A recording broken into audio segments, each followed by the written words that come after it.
Venha conhecer o mundo da eletrônica, da robótica, da programação, da automação industrial. Você que tem interesse então em tecnologia de inovação e quer dar os primeiros passos aí para dominar essas áreas que estão transformando o mundo, né? Então não pode perder essa oportunidade. Convidamos você então para essa aula de apresentação especial, onde vamos explorar os componentes essenciais que integram então e que utilizaremos ao longo do nosso curso. Durante essas aulas você vai descobrir então os fundamentos da eletrônica, aprendendo então sobre resistores, capacitores, diodos, transistores e outros componentes então que formam a base de qualquer projeto eletrônico. Nós vamos também mergulhar no universo da robótica, então, conhecendo os motores, sensores, atuadores e controladores aí que dão vida a máquinas e a dispositivos inteligentes. Além disso, então, apresentaremos as principais linguagens de programação e plataformas que utilizamos então para dar comandos aos sistemas automatizados, né, tornando então tudo mais interativo e mais acessível. Você entenderá então como esses componentes aí se integram aos projetos, né, reais aí de automação industrial, então criando soluções eficientes e inovadoras. Se você sempre quis entender como funcionam os dispositivos eletrônicos, como montar seus próprios robôs ou automatizar aí tarefas do dia a dia, essa aula então de apresentação é o primeiro passo aí para você estar conhecendo todos esses equipamentos. Você vai tirar todas as suas dúvidas, conhecer as possibilidades e se inspirar aprendendo, conhecendo, utilizando e criando aplicações. Então não perca essa oportunidade de iniciar sua jornada no universo da tecnologia, com uma aula prática, dinâmica e cheia de descobertas. Inscreva-se agora e venha fazer parte dessa experiência que pode transformar o seu futuro. Esperamos você para juntos explorarmos o fascinante mundo da eletrônica, da robótica, da programação e da automação industrial. Então, como eu falei para vocês, pessoal, tudo vai depender do tamanho do equipamento, né, que a gente vai estar colocando então em cada sistema, tá? Eu vou mostrar para vocês agora um bonequinho que ele é montado com os microcontroladores. Esse rapazinho aí do lado, então, vocês vão ver ele atuando, então, para que ele serve, como que ele funciona, né?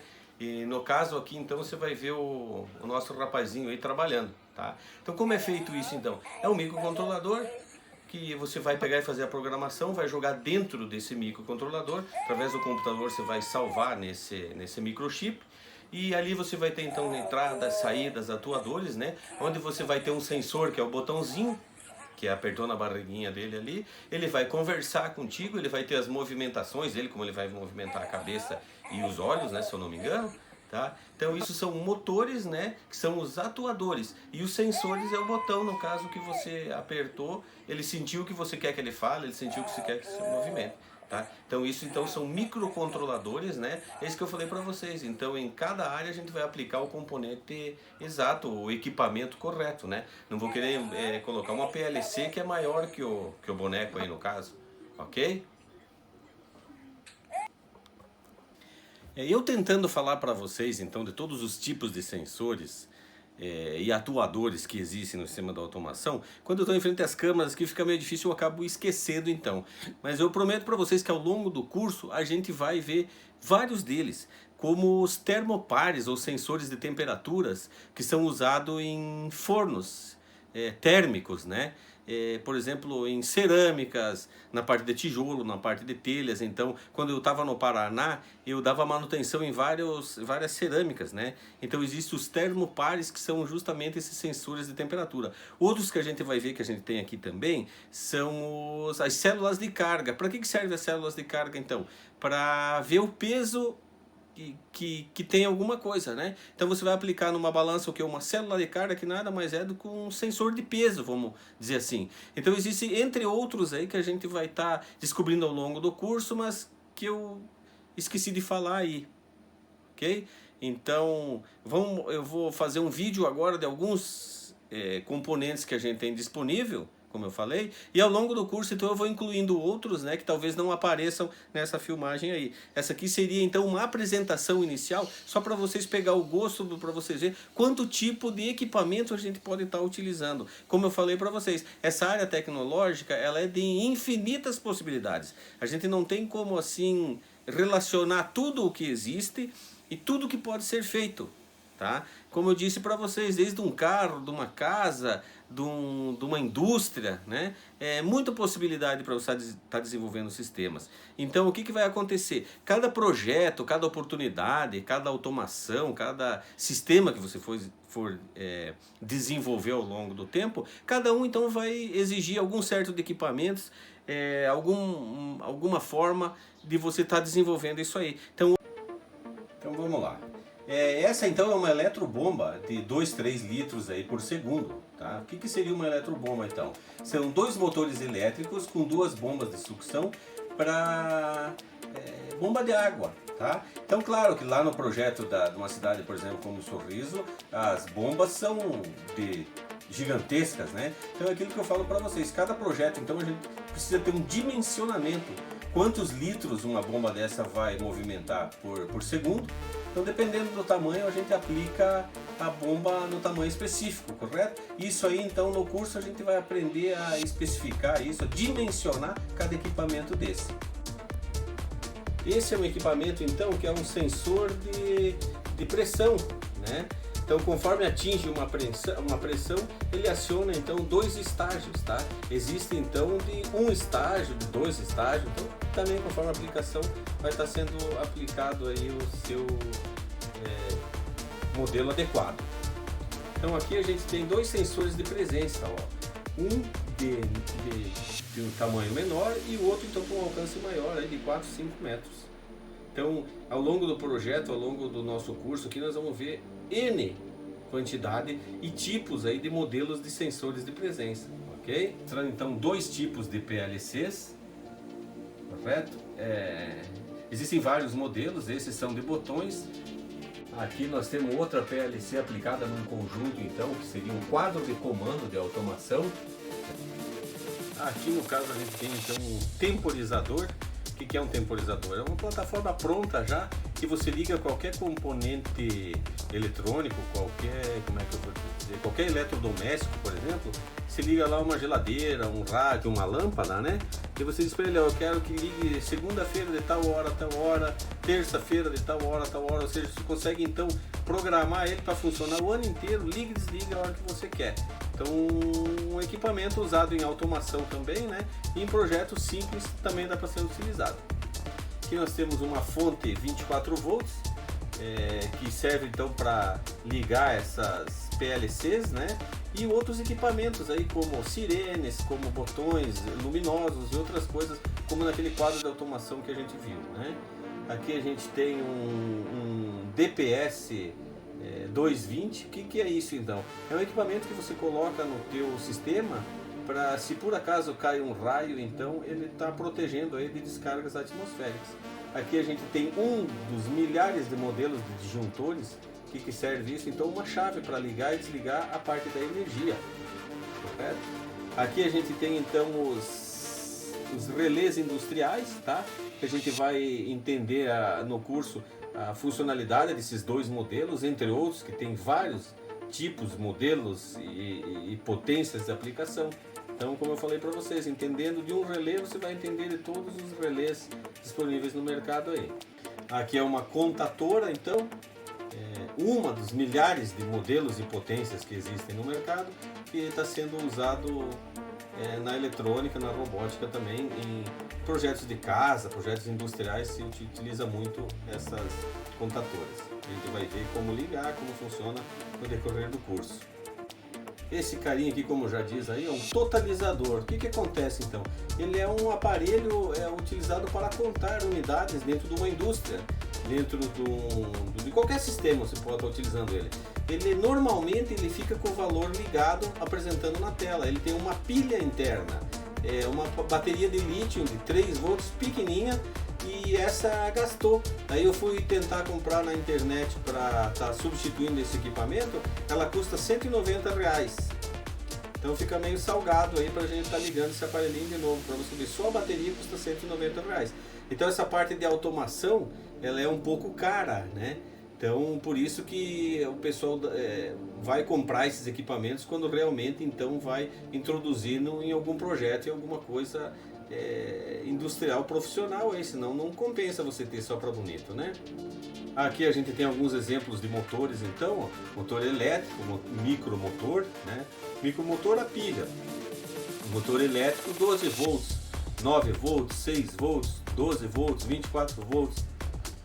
Temos também aqui os motores de passo, que são esses maiores, né? Com 6 fios, 4 fios, 5 fios. Então, para que serve um motor de passo?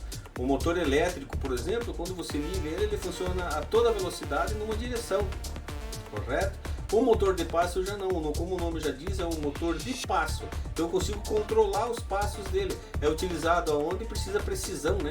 Como braços robóticos, algum equipamento que vai medir, que vai fazer furo em algum determinado lugar. Então eu consigo trabalhar ele em 2 eixos, por exemplo, até 3 eixos, né? X, Y e Z.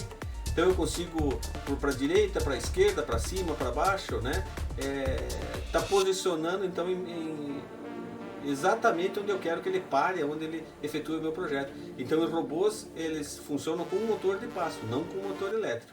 Vocês também é o seguinte, essa fitinha que vocês estão vendo na minha mão, acontece o seguinte: o primeiro dia que eu ia começar a gravar os vídeos para o nosso canal, eu saí pegar o exame da minha esposa num laboratório, e o que eu tô passando num semáforo, vem um senhor e virou na contramão no semáforo e me pegou.